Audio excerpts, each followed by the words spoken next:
What if your greatest enemy isn't around you but inside your head, not your boss, not your past, your overthinking mind?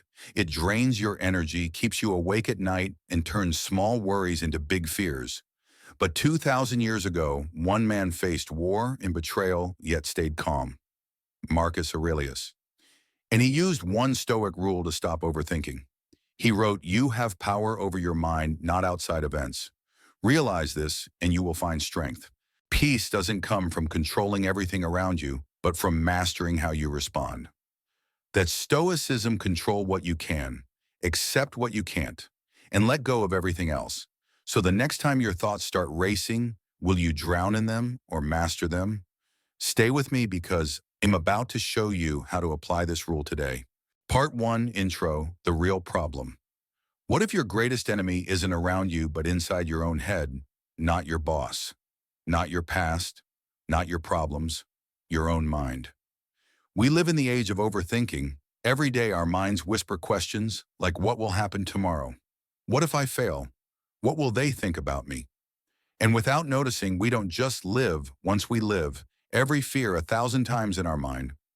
Take a deep breath with me. Inhale slowly and exhale. Now say it with me.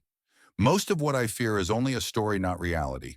Marcus Aurelius once said, "We suffer more often in imagination than in reality." And modern science agrees. According to a study from Cornell University, 91% of the things people worry about never actually happen.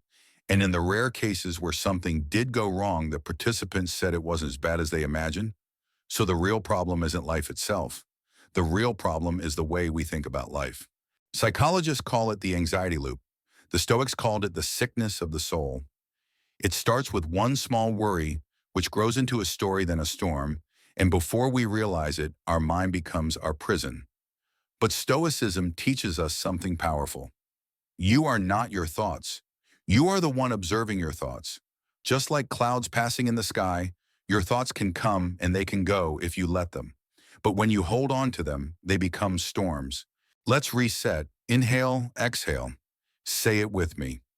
My thoughts are not facts. Overthinking happens because the mind tries to protect us, but sometimes protection becomes limitation.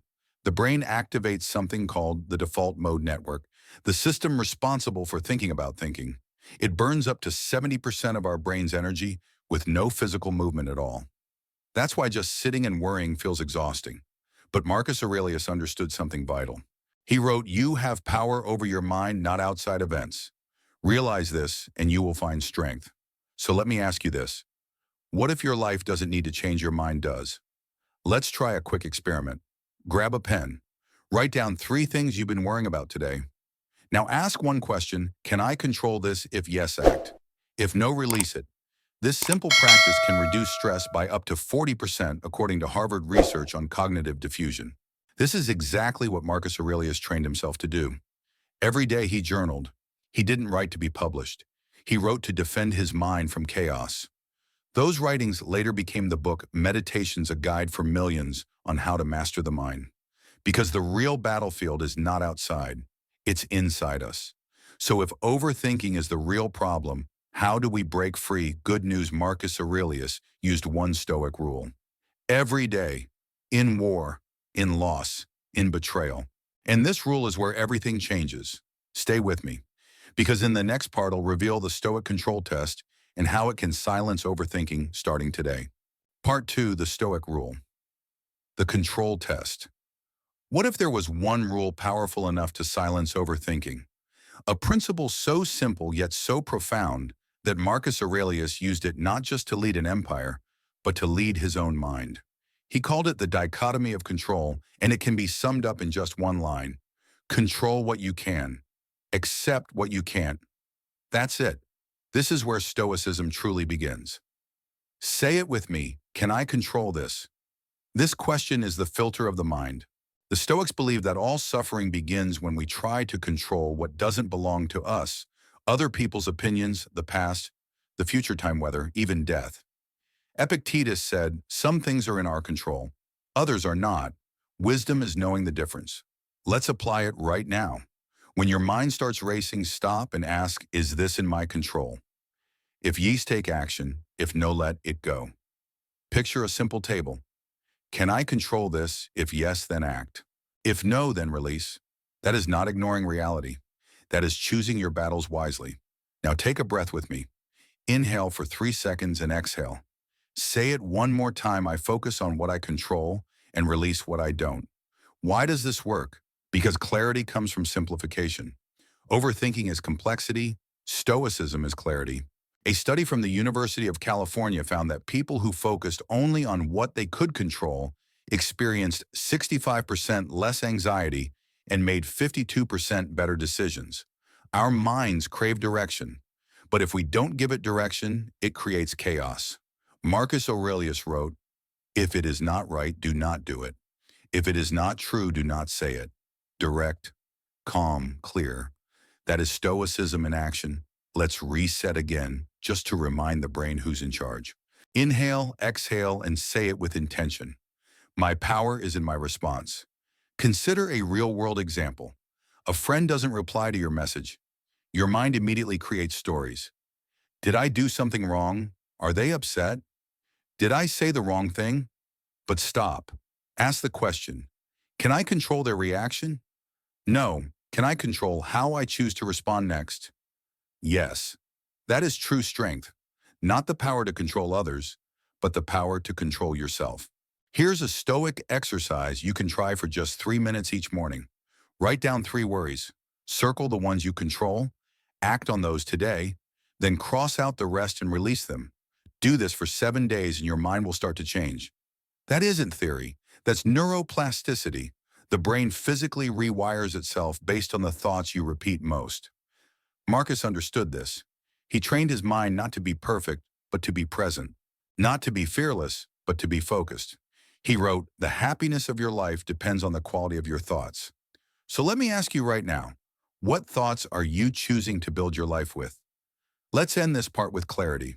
Inhale and exhale. Control what you can, accept what you can't. And now if this rule is so powerful, you might be wondering, how did Marcus Aurelius use it when life truly tested him?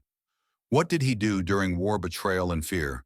And more importantly, can we learn from those moments today? The answer is waiting in the battlefield of his mind. Stay with me because in part 3 we step into Rome, into chaos, and into the mind of a Stoic emperor. Part 3, Storytelling Marcus in War. Imagine this. The year is 170 AD. Rome is in chaos. Barbarian tribes press against the borders, the plague is spreading across the empire, and betrayal is growing inside the Senate like poison. Rome should be collapsing, but it doesn't.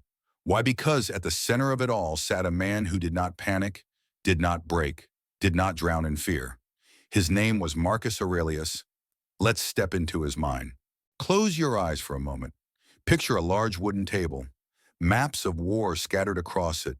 Generals speaking, senators arguing. The weight of a collapsing empire sits on his shoulders. Anyone else might have fallen apart.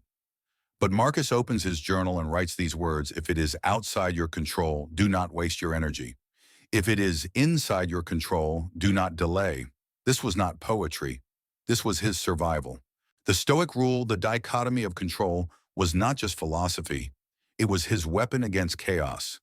There is a story that during the Marcomannic War, Marcus could not sleep. Whispers of betrayal reached him. Another senator had turned against him. Anxiety grew in his chest. Even for an emperor, it was too much. And so in the darkness, he asked himself one question: can I control this? He could not control the betrayal. He could not control the fear. But he could control his response. He returned to his journal and wrote one sentence: "I cannot control what they do, but I can control how I meet it." That idea became his armor. Not iron, but clarity. Not strength, but focus. Not noise, but calm. Take a deep breath, inhale slowly, and exhale. Say it with me: clarity over chaos. Again, clarity over chaos. Because that's what Stoicism truly is. Not emotionless, but focused. Not uncaring, but unshakable. The next day, news arrived. The enemy had moved to attack a nearby Roman city. Generals panicked. Advisors shouted. Fear spread like wildfire. But Marcus, he stood still. He said only one sentence: "We will act on what we can control, and we will release what we cannot. And Rome followed him, not because he had power, but because he had presence. He didn't fight reality, he aligned with it. That is the essence of Stoicism. Don't resist the moment. Meet it. There is a question Marcus often asked himself. Is this happening to me or for me? What a powerful shift. The victim says, this is unfair. The Stoic says, this is training.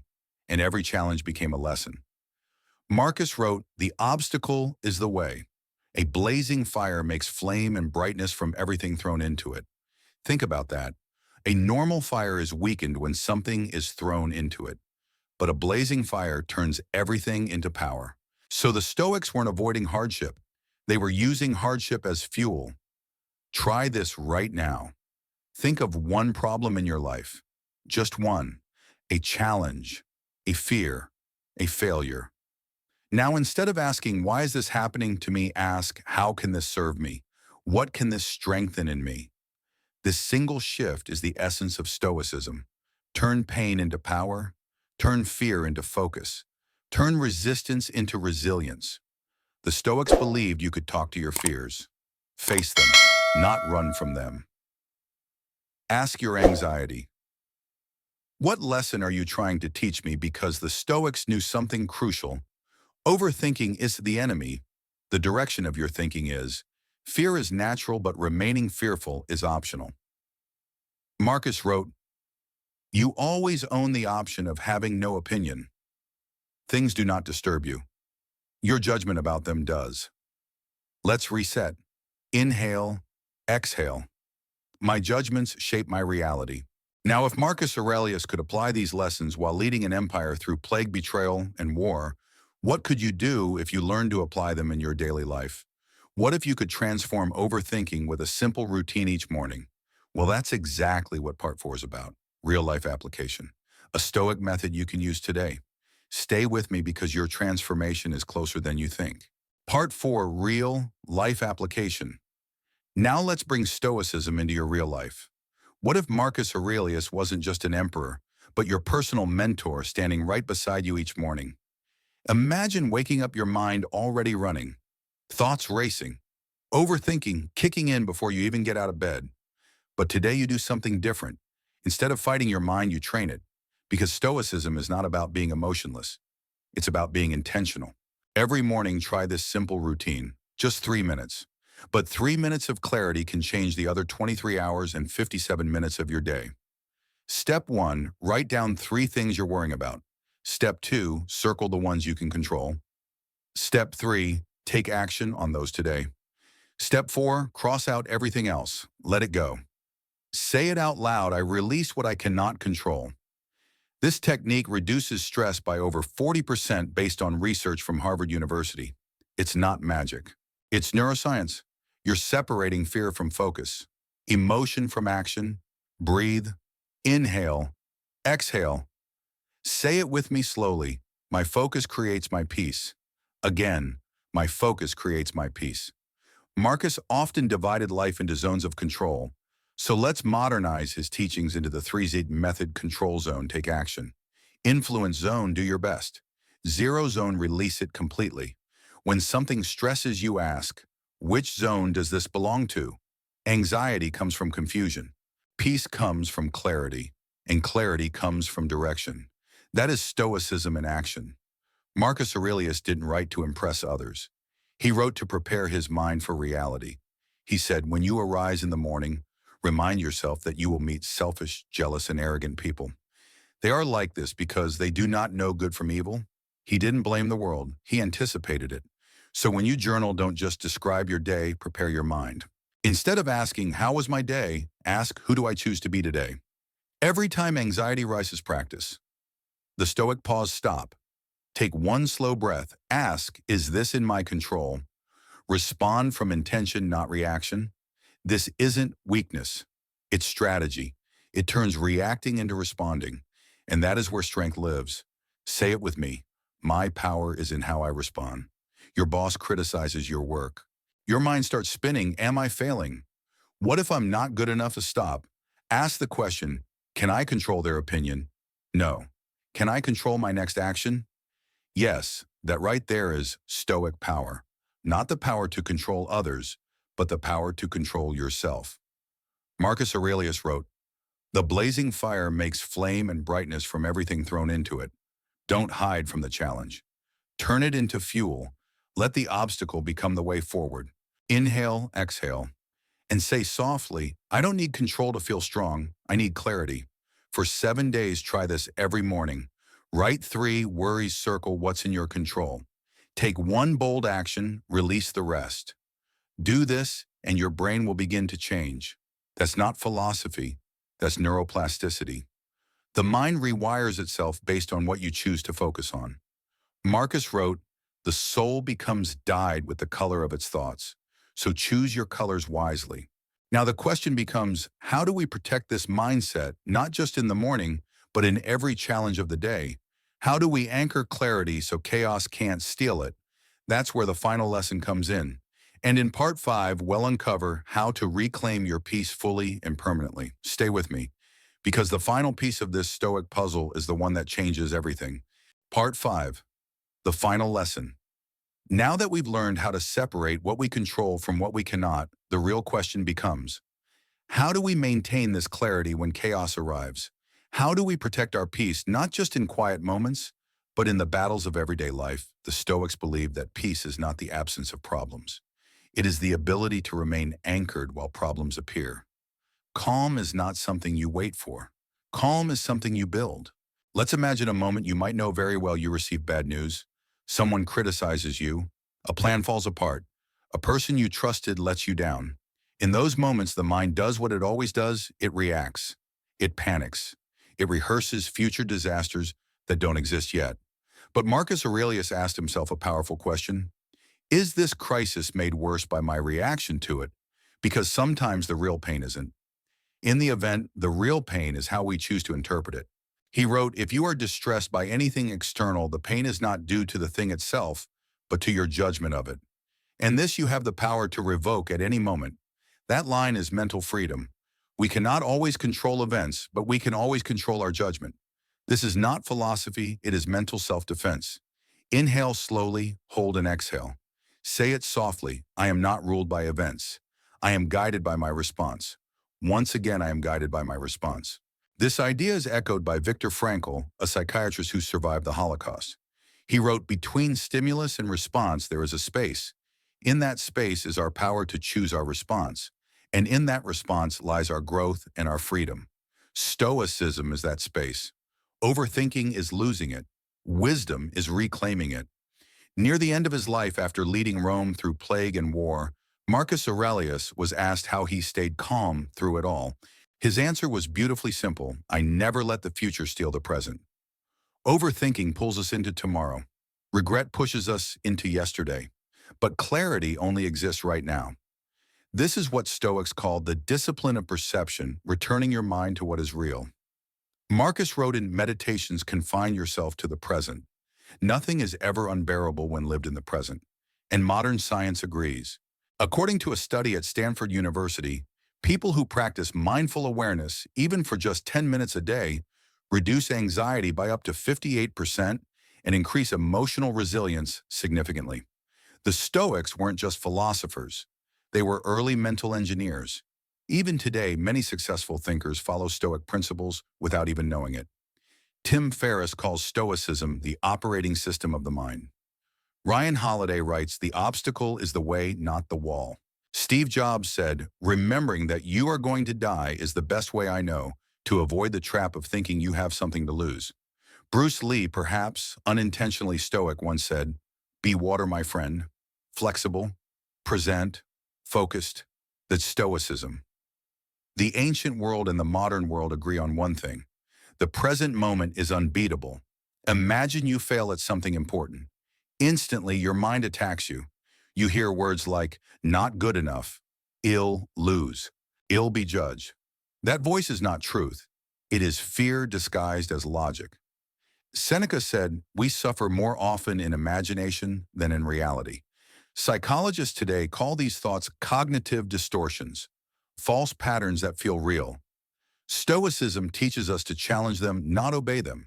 When your mind spirals, try this simple technique. Identify the thought. Write it down. Ask, is this 100% true? Usually it isn't. Ask, can I control this? If yes, act. If no, release it. Rewrite the thought with clarity.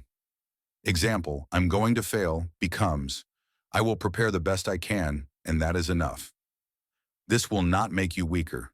It will make you unstoppable. Let's breathe together. Inhale, exhale.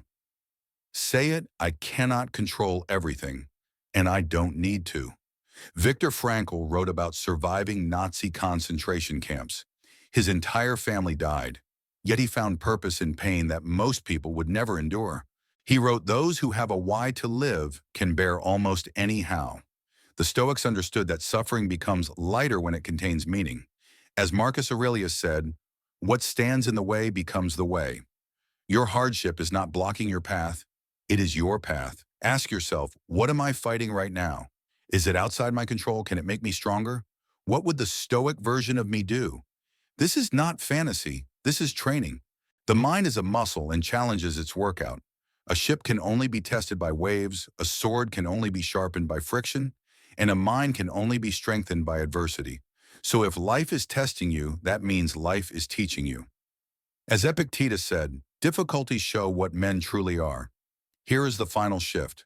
Stoicism offers, your thoughts are not commands, they are suggestions. You choose which ones to follow. Say it with me. My thoughts are not facts. Again, my thoughts are not facts. This unlocks freedom. This ends overthinking. This is the Stoic mind. So if this message resonates with you, pause your mind, not your life. Begin your Stoic journey today. Choose clarity over chaos. Choose presence over fear. Control what you can, accept what you cannot, and let peace return to where it belongs inside your mind. Take one final breath with me, inhale, exhale, and remember this. Your thoughts are not your enemy unless you follow them blindly. But when you learn to guide them, they become your greatest ally. If this helped you, share it with someone who needs a calmer mind. And don't forget to subscribe to Making Life Better, a place where ancient wisdom meets modern life. Together we can build stronger minds.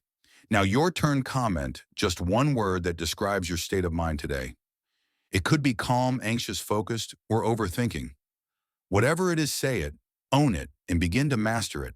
Because the battlefield was never out there. It was always within.